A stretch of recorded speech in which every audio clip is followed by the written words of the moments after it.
Bonjour, bienvenue dans cette présentation de LuliDB. Cette vidéo est optimisée pour un affichage en Full HD en plein écran. Si vous utilisez une autre résolution, certains textes peuvent être illisibles. Dans cette vidéo, je vais vous montrer comment optimiser votre travail si vous utilisez Visual Studio et SQL Server. Donc on va commencer par se connecter à la table des commandes de clients, c'est une table traditionnelle, hein. Et on va déjà filtrer sur les colonnes qui nous intéressent. Donc là, on voit qu'on a la colonne numéro qui correspond au numéro du client. On voit qu'on a une colonne qui s'appelle état expédition, état pool de blocage et paiement état.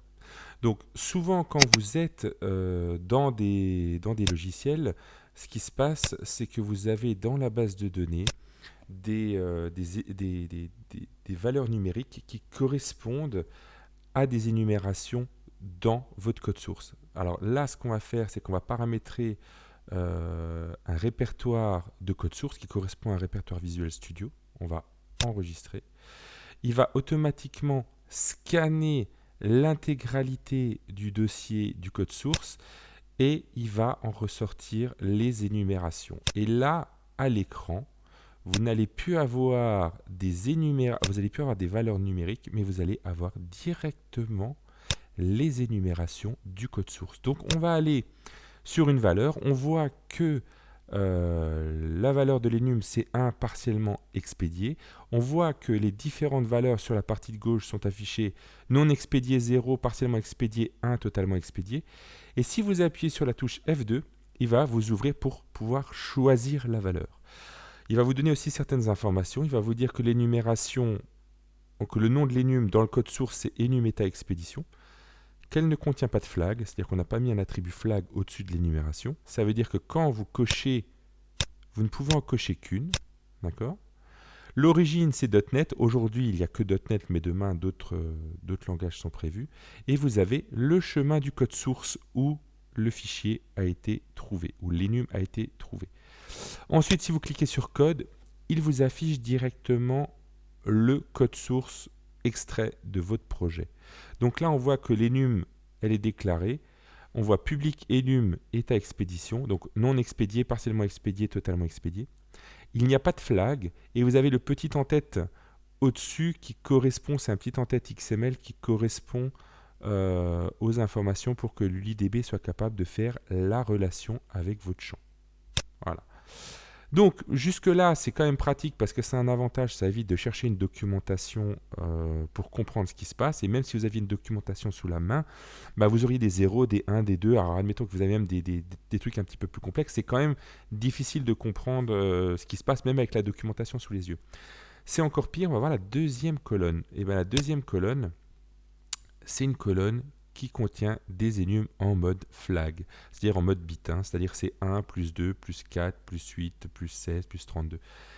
Et là, c'est un petit peu plus compliqué, parce que là, si vous n'avez pas votre calculatrice, ça devient extrêmement compliqué de savoir décomposer. Alors, vous pouvez le faire, hein, mais pour le décomposer, ça va vous prendre du temps. Alors que là, ce n'est pas le cas. Vous appuyez sur F2, vous voyez directement les enums qui sont, enfin les valeurs des enums. Alors bien sûr, si vous aviez mis un commentaire dans votre code source, le commentaire apparaîtrait à côté de l'enum, du nom de l'enum. Donc même principe, hein, vous allez dans le code et là on voit que il y a le flag qui a été défini. Donc maintenant on peut automatiquement cocher, décocher des valeurs. Si je clique sur enregistrer, voilà, et on a la valeur à l'écran. Et à l'écran, ce qui est affiché, ça n'est pas, là on voit c'est 767, ça n'est pas 767, mais il va vous afficher toute la décomposition de l'enum. Donc rien que ça, même si vous avez la doc sous les yeux, ça va vous prendre 2, 3, 4, 5 minutes suivant l'enum pour la décomposer, avoir le texte. Et puis vous passez sur la ligne d'en dessous, il faut de nouveau redécomposer. Alors que là, vous voyez, on voit directement, montant hors taxe trop important, frais de port manquant, et restrictions. C'est ce qui a bloqué cette commande. Là, la ligne n'est pas apparue en rose parce que j'ai changé les valeurs et ça ne les change qu'à l'écran. Donc, on peut après encore contrôler avant l'enregistrement en base. Donc là, on voit 767. C'est stock insuffisant, plus attente de validation, plus quota insuffisant, plus problème de règlement et montant trop important. Vous avez vraiment l'intégralité des informations qui s'affichent. Et ça, vous l'avez pour toutes les valeurs qui sont liées à l'énumération. Voilà, donc là, on a terminé pour de la partie enum. Je pense que vous avez vraiment bien compris le sens. C'est si vous utilisez des enums, vous ne pouvez pas faire plus rapide que ça. Quand vous affichez à l'écran, il vous affiche le lien avec la base de données, le code source qui est lié automatiquement. Enfin, il n'y a pas plus rapide.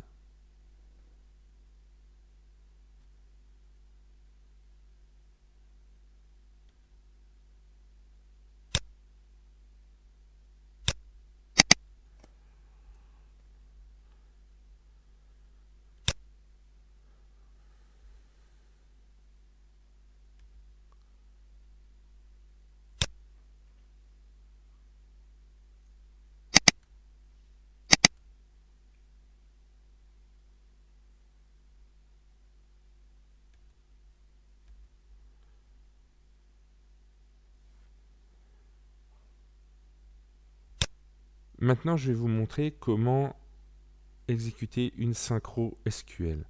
Alors, une synchro SQL, c'est vous avez deux bases SQL Server. Alors, il y a quelques petites contraintes à respecter, hein, qu'on verra un petit peu plus loin.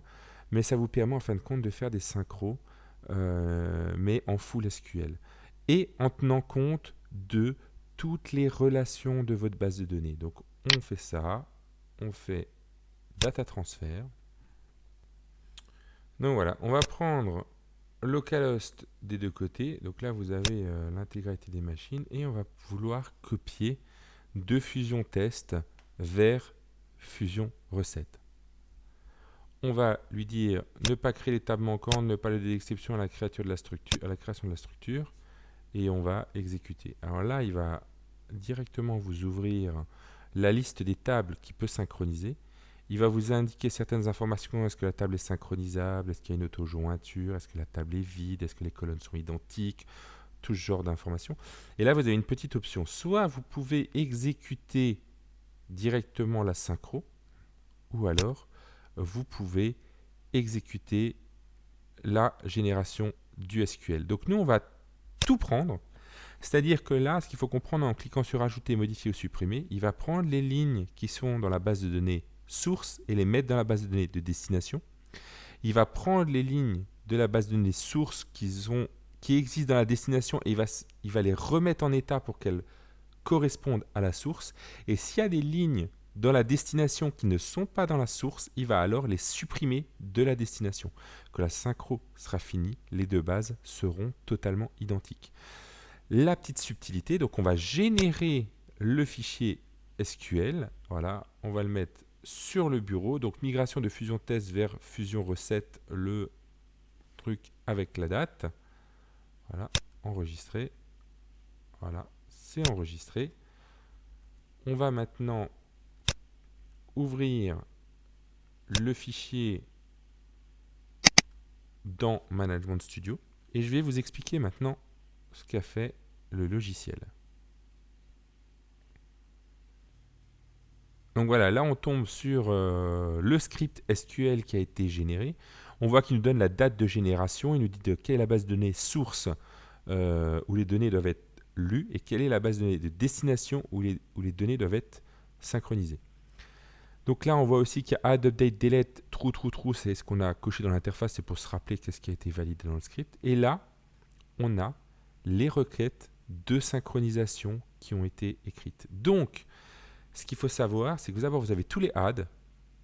Ensuite, vous avez tous les updates qui ont été écrits. Voilà, les updates qui testent si c'est nul, si c'est valide, si c'est machin. Enfin, il y a vraiment toutes les options qui ont été prises en compte. Et ensuite, vous avez derrière tous les deletes. Voilà, on va arriver à la fin. Là, voilà, on a tous les deletes qui ont été générés. Donc, comparé à... ça, c'est un script qui est très difficile à écrire parce que techniquement, il n'est pas complexe à écrire. Tout le monde sait écrire des requêtes. C'est des simples requêtes update, des simples requêtes select. Mais le script va aller chercher les informations par ordre de synchronisation de relation des tables. Alors, pour expliquer, par exemple, vous avez des clients, vous avez des articles, vous avez des entêtes de documents, par exemple des factures, et vous avez des lignes de facture. Vous ne pouvez pas ajouter une ligne de facture si la facture n'existe pas. Vous ne pouvez pas ajouter la facture si le client n'existe pas. Vous ne pouvez pas ajouter une ligne de facture si l'article n'existe pas. Donc il faut d'abord aller ajouter le client. Ensuite, il faut aller ajouter l'article. Ensuite, il faut aller ajouter le doc en tête. Ensuite, il faut aller ajouter le doc ligne. Ensuite, une fois que les lignes ont été ajoutées, si vous voulez supprimer, c'est l'inverse. Vous ne pouvez pas supprimer le doc en tête s'il y a des lignes. Donc, il faut d'abord aller supprimer tout ce qui est le plus profond. C'est-à-dire que vous allez d'abord supprimer les lignes de facture. Ensuite, vous allez supprimer les entêtes de facture.